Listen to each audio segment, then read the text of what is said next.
life is in as just a big a shamble as this room is, and I can't solve all of my problems in life, so I figured I'd better start by cleaning my room. Hello, friends. I have become a redhead since the last time you saw me over here. I was going for Crowley from Good Omens. I've been having a bit of hyperfixation lately. Okay, so I saw Carter Kench do a video where he cleaned his room at 2 o'clock in the morning, and that was the whole video.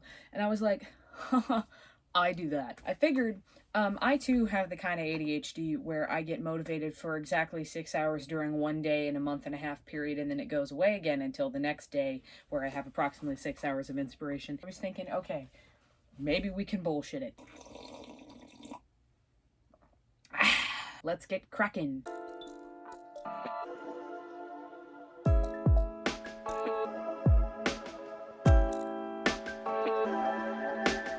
A lot of what you're going to see in this videos is dishes and cups that I have yet to take out of my room. So, haha, relatable, right? I currently have 4, count them 4, designated candle spots in my room. This is my desk that I try to fill with witches' crafts, and right now it's just candles. It's all candles. These are all the empty candle jars that I keep telling myself I could wash out and do something with.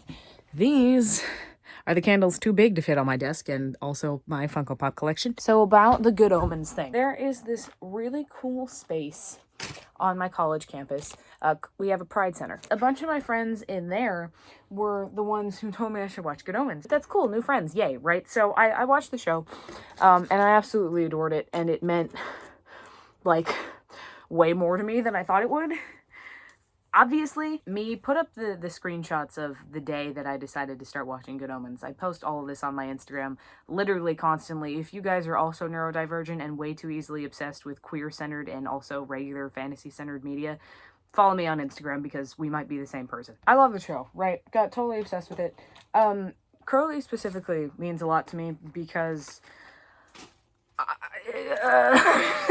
I don't really know why. Oh, wait a minute. No, yes, I do know. I know exactly why. It's the Queen music. It's the Queen music. It's the Queen music. I love classic cars, and he drives a 26 Bentley, and I love 70s and 80s rock, and his whole thing is Queen music. Like, I love him. Rock. Also, I bought one of these headbands, which is like a meme in the David Tennant fan base at this point. Crowley actually wore one in that one scene in his Heaven outfit, which was amazing and hilarious on its own already, before I knew about this thing, and then I found out about this thing, and I'm just like, I bought one, A, because hyperfixations are a bitch, and B, because I am a dancer, and I thought this would actually be incredibly helpful during dance class, and thus far, I have been right. If you can just master the art of, like, hide the whatever that is, they're pretty damn comfortable, and they're great for exercise, and you should get one. They're like $6 on Amazon. Okay, I don't actually know where to put this. We're just gonna call the desk the pile of things that we will solve later. She believed she could, so she did.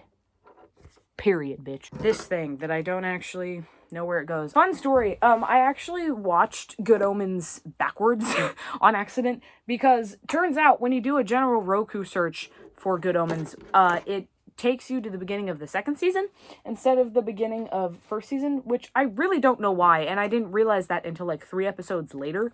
So I was like, well, I can't stop the middle of the plot and the tension that I'm already in. I'm just gonna have to, right? So it took me like a solid, I don't know, I want to say at least 2 weeks between when I finished the second season and when I was recovered enough to watch the first season.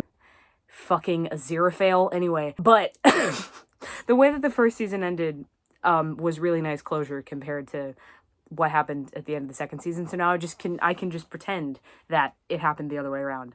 And and we're done. Ta-da, clean table. Ta-da, clean table. Kind of. I'm a crafter. That's as clean as it gets. I've Clorox wiped it 800 times. Back.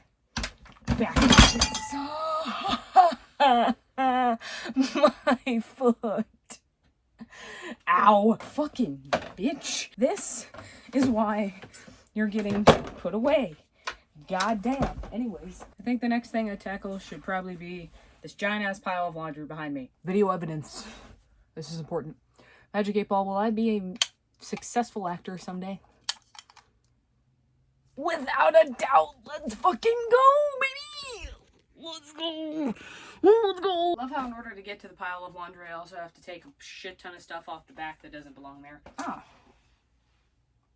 The worms! Oh yeah, do you like my worms, by the way? You spin me right around, wormy right around. Box of memories labeled freshman year, because that's not exactly how community college works, but it's the box of memories from college that I have so far. There's not a ton in here, and even if there were, I wouldn't show it to you because that's my business and not yours. Shut up. This is 128% off topic, but this specific Sonoma candle smells like the TV show Broadchurch to me now because I lit it whenever I was watching the show. Take a knee with me for a minute, would you gamers? I cannot get over the fact that they remade that show in America and then asked David to play the same character, but the American version, what the fuck is this? When you have this? Shut up. Americans, learn to watch BBC content, okay? I don't understand why there's this thing in media that comes from literally anywhere except in the US, that it has to be remade for US audiences to be able to consume it. It pisses me off so fucking much. If you don't want to watch it, then just don't watch it. If it's the producers being like, well, this is great, but we want more money from America. As someone who spends a very large amount of their time consuming British media, specifically because it is British media and because I like that style of stuff, I really, no offense to any of these people because I know a lot of them are talented and can actually do it well, I really do not want to see you be American. If I wanted to hear American people talk on TV, I would go watch anything else. British filmmakers, stop fucking remaking things for American audiences. No one needs it. No one wants it. Every single person I know who watched the original version of something and then watched the Americanized version of something thinks it sucks and hates it and never should have been made. I am so passionate about this. Anyway, moving on. Shark boy. This is my daily jacket, and I never leave home without it. This cord is not long enough to set my camera up anywhere, so my phone's just gonna have to be dying, and when it tells me that it gets to 5%, then I'll go to bed. When it tells me that it gets to 5%, I'll go to bed. Hey, one more time, 5%. I'm gonna go to bed. Ding ding ding, boom boom boom boom boom boom. Why am I like this? Why is this who I am as a person? As a complete contrast to the thing I was talking about the whole actors and accents thing, Johnny Depp is like the exact opposite of everything that I just said. Because a solid 79% of the time, I forget that that man is not actually British.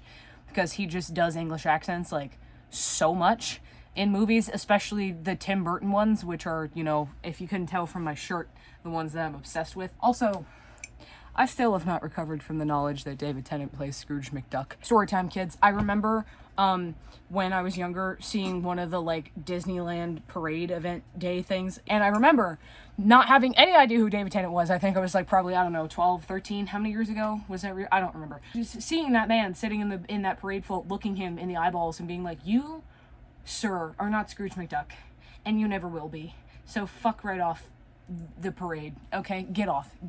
Leave. Go away. I don't like you. I just really want to know how 13-year-old me, who had a grudge with this man who she didn't even know, would feel about where we are now. Angel! He's so cute. Love him so much. Fat Nuggets! Cloak brand shit. Love these guys. Have a bunch of their shirts in my closet, like a bunch. I say it's probably like 5, but I like the brand, okay? Once again, coming back to my obsession for Tim Burton, we have Corpse Bride backpack. Once again, coming back to my obsession with Tim Burton, we have Funko Pop my friend just got me. Ah! Oh yeah, Doctor Who. I like Doctor Who now. I think it goes without saying that we started with the David Tennant ones. Yeah, and then so the first time I ever watched any of it, this friend was over at my house, and he showed me Don't Blink, and then the like 2-parter library episode, which I loved Donna immediately, so that was cool. But it sucked because I spent my whole life trying not to be sucked into this thing, and then, like, literally the first couple episodes I ever watched, I had like 8 quadrillion questions. It's definitely in my life. It's Doctor Who has ingrained its way into my DNA, whether I like it or not. So, at this point, dude, if you have never sat in a leather recliner, or if you don't own a leather recliner, let me tell you right now, this bitch sucks me to sleep so goddamn fat. Let me rephrase that sentence real quick. This chair is really easy to fall asleep in. First time I ever went to San Francisco with my dad, we went to Ghirardelli Square. We were like, this is too much money to pay for chocolate, so we spent even more money on a hoodie instead, because this is a permanent memory, and the chocolate would have been gone between the two of us in approximately 2 minutes and 34 seconds. Oh yeah! This is the shirt I was talking about, you guys, in the merch review video that I did. This was the other shirt that was supposed to be here. I also have, is it this one? Yeah! High-key stupid, low-key genius. Ah yes, the reason I know that I have ADHD. Everyone, may I proudly present to you, drumroll please, the soft boy. Oh cool, I've officially been unemployed for 4 months. Neat. Anyway, so close to the end of this, and yet I'm still considering giving up. There comes a time in every race when a driver is forced to make that one key split-second decision.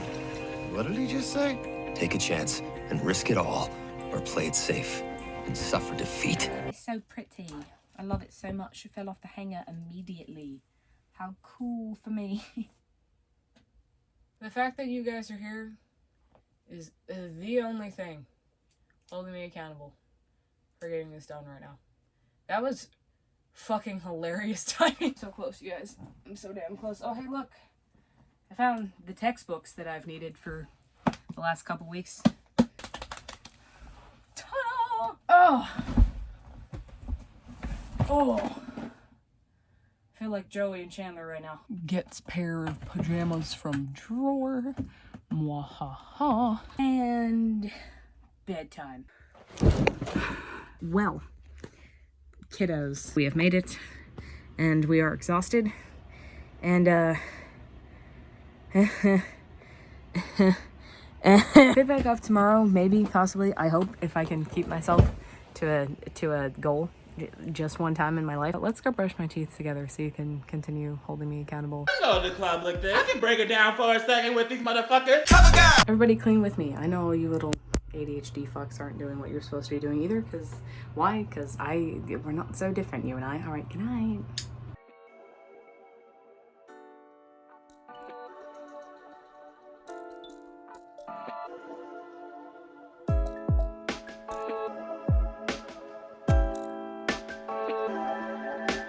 Get me out of here.